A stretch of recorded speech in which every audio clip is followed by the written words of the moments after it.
Hello everyone.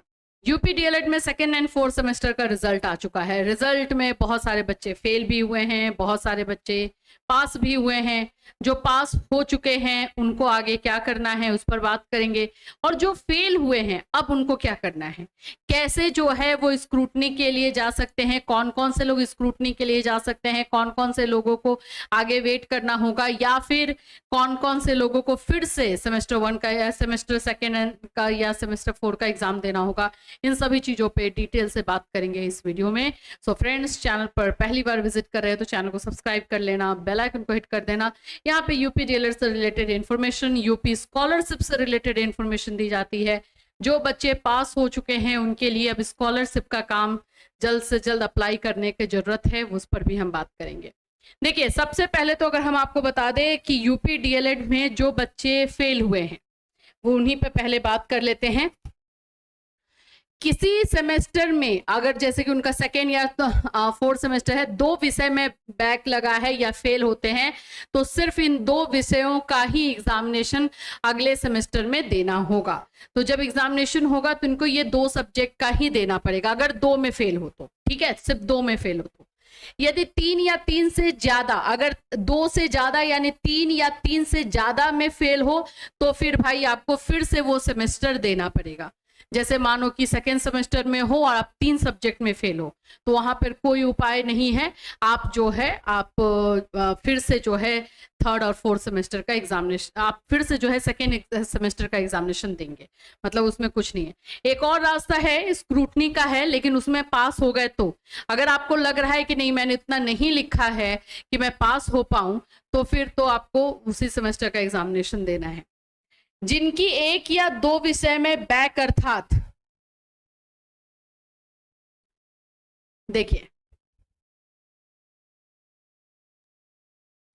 जिनके 1 या 2 विषय में बैक अर्थात फेल हुए हैं, वे आगे इंप्रूवमेंट फॉर्म, जिसे स्क्रूटनी फॉर्म के नाम से जाना जाता है, कुछ दिनों के बाद आएगा, उसे भरेंगे। देखिए, अभी स्क्रूटनी फॉर्म होता क्या है? स्क्रूटनी फॉर्म जस्ट ये है कि आप अपनी कॉपी को रीचेक करवा रहे हो, री इवैल्यूएट करवाओगे। मानते हैं कि आपका 2 या 3 ऐसा 2 पेपर ऐसा है कि आपको लग रहा है कि हाँ इसमें तो मुझे डाउट है, इसमें मेरा या तो नंबर बढ़ना चाहिए था, या इसमें अगर आप फेल हो गए हो तो आपको लग रहा है कि नहीं मुझे तो और नंबर मिलना चाहिए था पास, तो आप उस समय स्क्रूटनी फॉर्म भरते हो। स्क्रूटनी फॉर्म बहुत जल्द आ जाएगा कि कैसे भरना है, क्या है वो आप भरोगे। स्क्रूटनी नाम दिया गया है, लेकिन इसको ये बोल सकते हो रीचेक।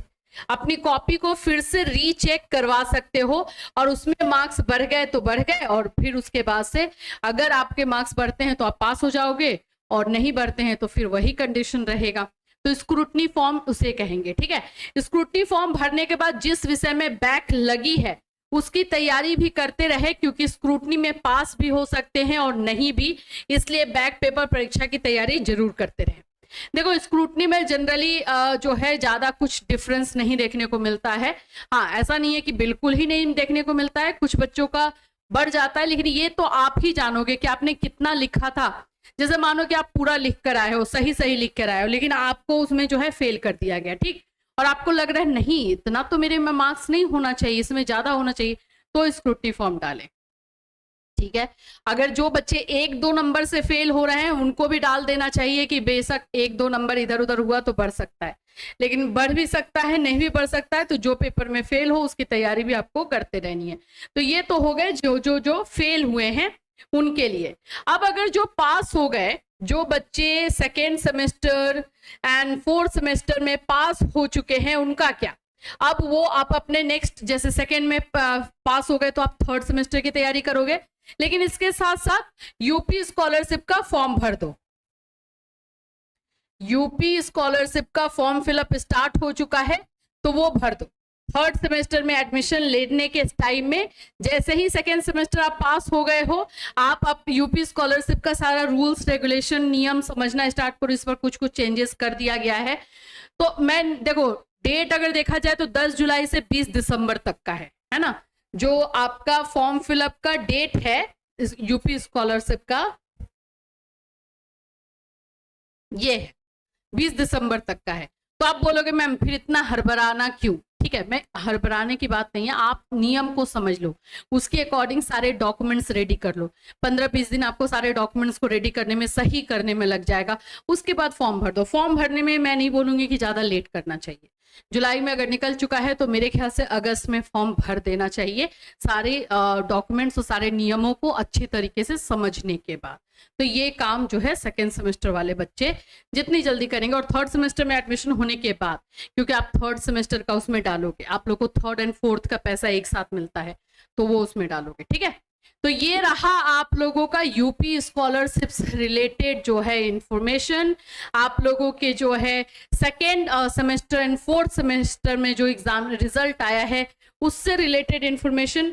अगर कोई डाउट, कोई क्वेश्चन है तो आप बिल्कुल जो है फॉर्म फिर बिल्कुल जो है हमें क्वेश्चन कर सकते हो वीडियो में। ठीक है, जिन छात्रों के 1 या 2 विषय में बैक या फेल हो जाते हैं वो स्क्रूटनी फॉर्म भरते हैं अपनी कॉपी दोबारा चेक कराने के लिए। वही मैंने बोला ना कि स्क्रूटनी, इसका नाम थोड़ा सा अलग दे दिया गया है, रीचेक बोलते हैं, कॉपी को रीचेक करवाना। ठीक है, रीइवैल्यूएट करवाना।